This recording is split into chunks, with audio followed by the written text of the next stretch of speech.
And the situation then continued. The peak of the bloodbath, that I would argue the brunt of it, facilitated by this death squad plan, was basically early in mid-2006, where we had between 3,000 and 6,000 Iraqis dying per month, and between about 80 and 120 U.S. soldiers dying a month.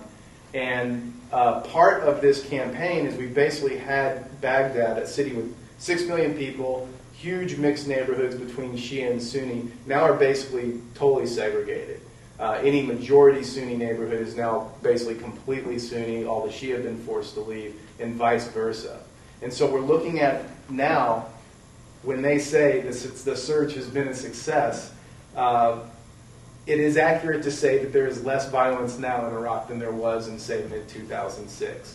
And less violence now looks like between 500 and 1,000 Iraqis being killed every month, and between 10 and 30 U.S. soldiers being killed a month. And what it looks like in Baghdad today, why it is a little bit more quiet, 1 in 4 people in Baghdad, a capital city of 6 million people, are displaced from their homes.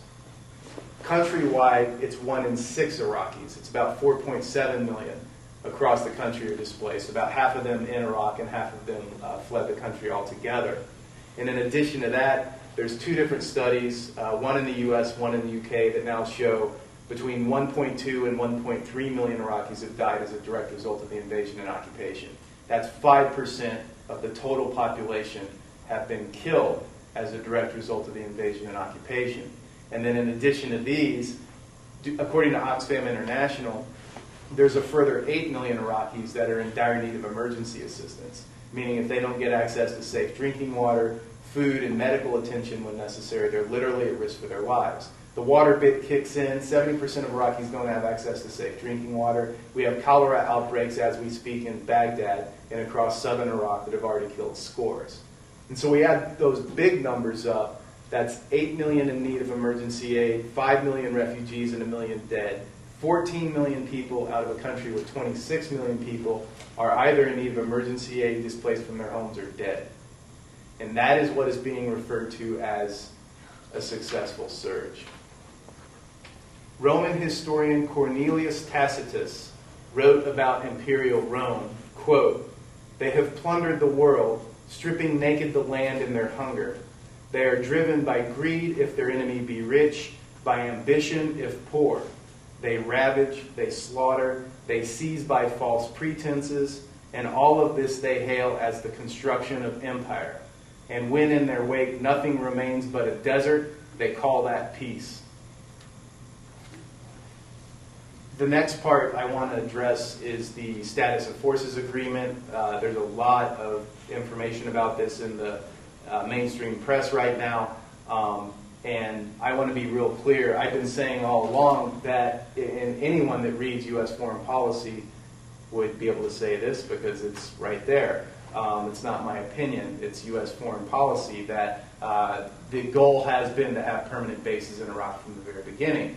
And so there's this big charade over status of forces agreement. Will they get it done before December 31 when the UN mandate runs out? If not, the troops are going to have to stay on their bases, yada, yada, yada. And I just don't buy it.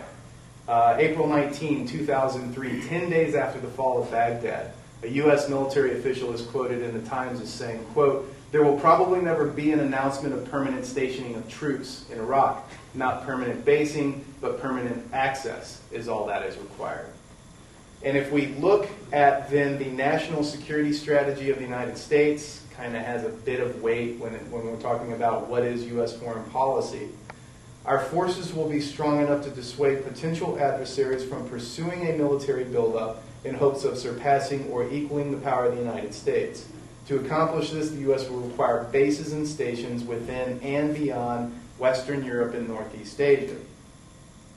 Another quote that I think is very important when we talk about basically the militarization of the globe. According to the Department of Defense, the United States government has 761 U.S. bases around the globe. At the height of the Roman Empire, I think they had 31. At the height of the British Empire, I think they had 31 also. So the U.S. is going big.